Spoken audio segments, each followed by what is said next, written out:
So hey everybody, it's TR here, and we're wrapping up our 13th night here at the BLM Birch Creek Campground.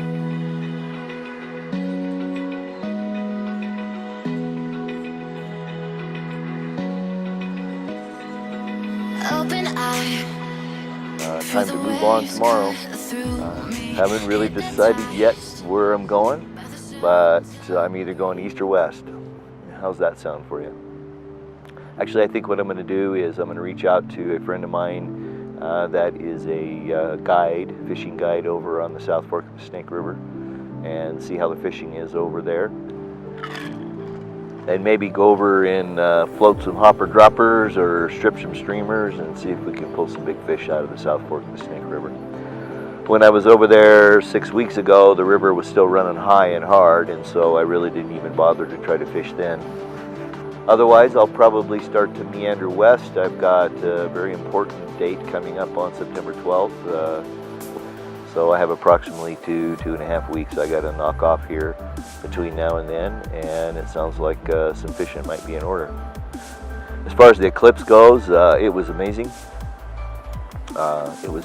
What strikes me the most was just how the light from the sun just shut off, just like a switch turning off. And then instantly how it was dusk all around. It was like it was dawn, and there was that kind of reddish glow all around the mountains that made you think it was either sunrise or sunset. I've kind of been out here in a radio wasteland, if you will. No cellular service, or very little cellular service. I got lucky and I found a spot in the window of the bedroom back here that from about 10 o'clock at night till about 10 o'clock in the morning, I can get a 2-bar 4G signal. But due to the physics of the radios associated with the transmitter tower and my poor little cell phone that's 3 years old now, I wasn't able to sustain an upload, so I haven't been able to update any videos. While I was up here, I noticed there was really no social reviews or social media on this Birch Creek Campground. So I did make a video of a tour of the campground, well, most of the campground, so other RVers out there can feel comfortable about bringing their rigs up here. Right now I can tell you I got Rusty in here, who's a 40-foot Class A motorhome with no problems, found a perfect, well, a reasonably level spot. You know, it's all relative, but I'm sitting here right by the creek, and it's been an amazing stay. Coming here 45 years. I'm going to have to reach out to my dad and see if he can remember when the first time we might have come over to Birch Creek camping.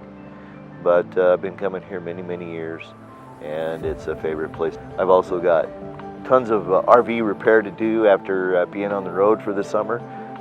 So I've got lots of little RV videos coming up where I'm kind of repairing and maintaining things because things break down as you roll down the road. That's the nature of the beast, and you got to be prepared for that.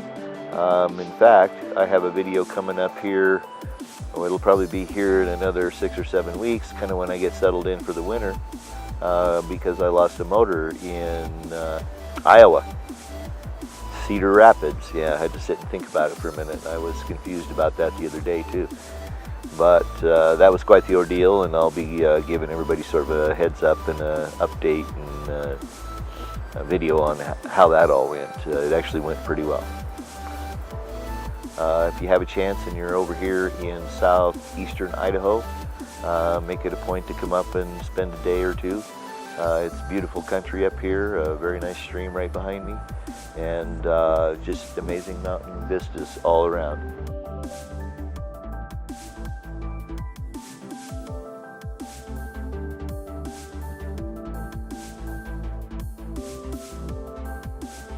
So hey everybody, it's TR here, and here's our last day at the Birch Creek Campground that's run by the BLM here in Clark County, Idaho. I've really enjoyed my stay. Overall, I have no complaints. A couple of windstorms, a little bit of rain. We had quite the rainstorm on a Tuesday night. But the one thing I think I've had the biggest challenge with here has got to have been the mice. It just seems like I probably have killed over 6 in the last 2 weeks. And I'm sure I probably have more, because where there's one, there's usually others. But as soon as I get down to my next location out of this boondocking site, I'll get some better snap traps. The ones I have aren't working very well. I seem to be able to clean them off without tripping them. Anyway, that being said, I'm just in the final stages of teardown here, and so I thought I'd let you just kind of watch how things go together, or back together, or come apart, or however you want to look at it. And then we'll get the jacks up, airbags filled, and head on down the road. First thing I'm going to do is take care of my Genturi here. So one of the S-hooks disappeared somewhere. That hold it onto the bracket, so I end up having to zip tie it, but no big deal. Really like this Genturi. What this is just simply an air-cooled exhaust pipe that it takes your generator exhaust up above the coach, and so no matter which way the wind's blowing, you never really seem to have any diesel smoke or diesel smell inside. I really like it. Also, if you're camped in close quarters with a lot of other people, like at a music festival like I've done, it's really nice to be able to get the smoke up and away from the other festival goers. It makes their festival much more pleasant as well. That's going to need to sit cool off for a minute. I just barely shut down the generator. I've been draining the freshwater tank. It sounds like it's probably still trickling. Yeah, it's still trickling, but it's getting closer. I think I might take and tip the coach a little bit more this way, because that happens to be the side of the drain that the drain hole is on the right side, that side there.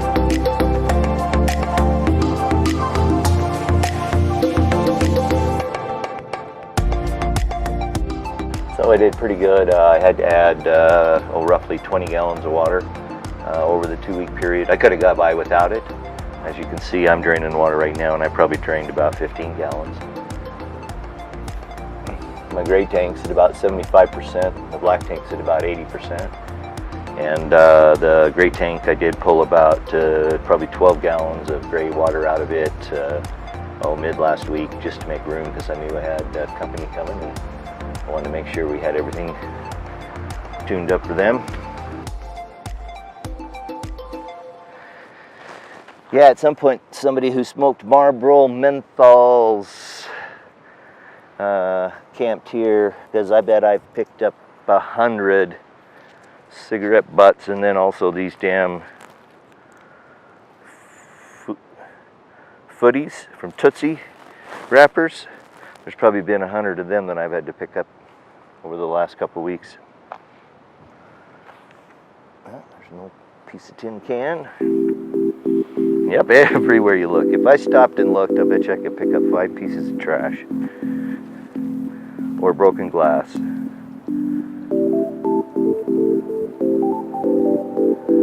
But there ain't much of that left now, I can guarantee you that.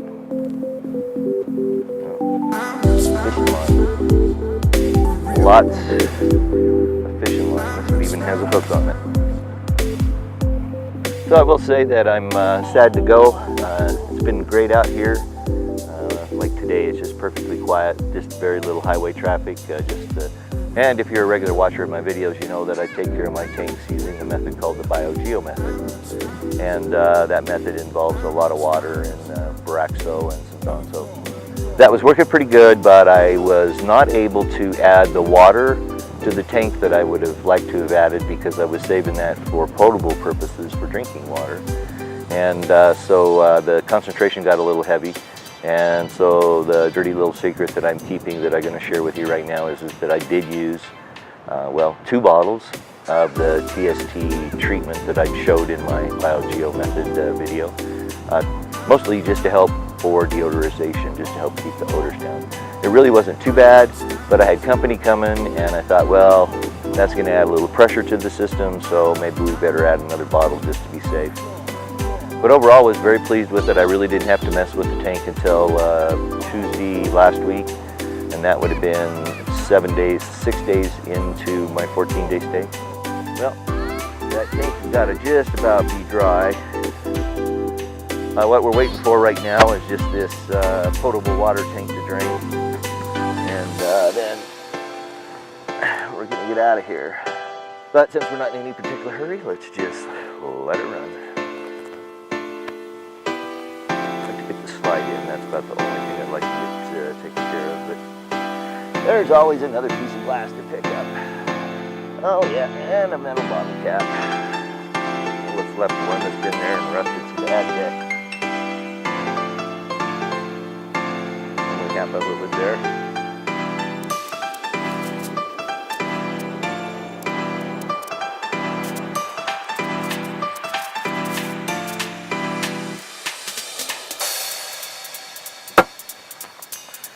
And my beautiful rock mashup. All the craters of the moon. Get it off the jacks and ready to roll.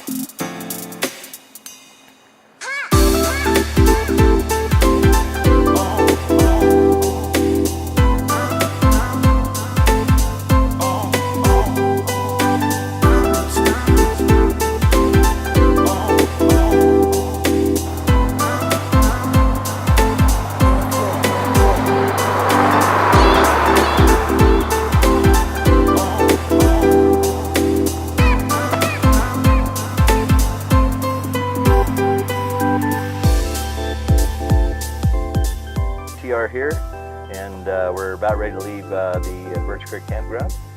Just one last thing to do. Lock the slide. Safety checks are done. Let's get rid of this dang wallet because it's beating my ass.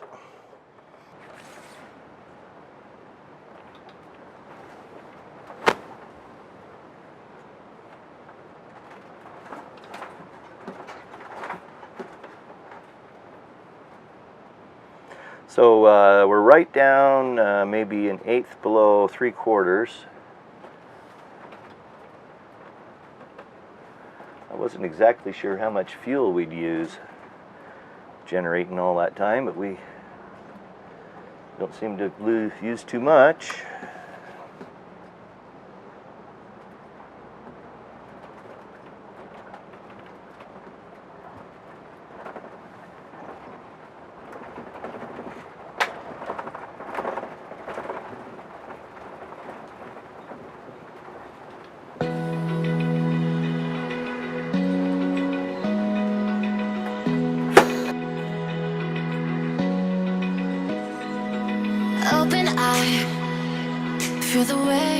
So that'll do it for this episode. Thanks for watching. I do appreciate your comments, your thumbs up if you like what you see, and make sure and subscribe. Lots of good videos coming your way very soon. But until we meet again, peace.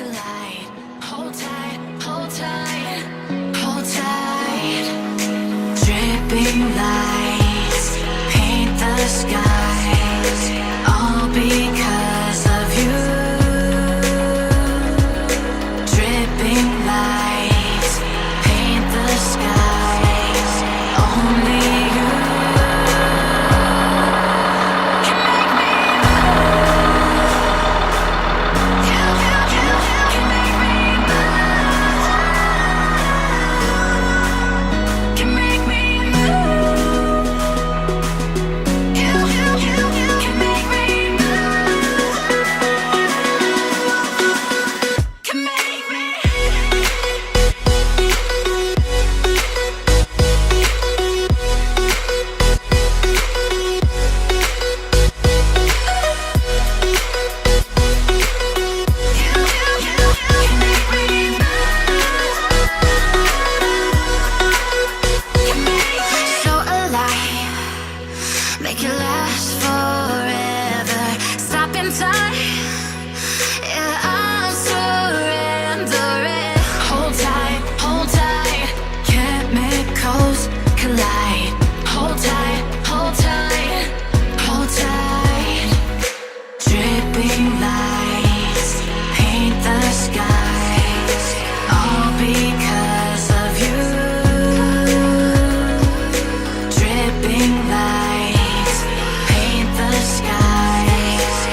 Until we meet again, peace.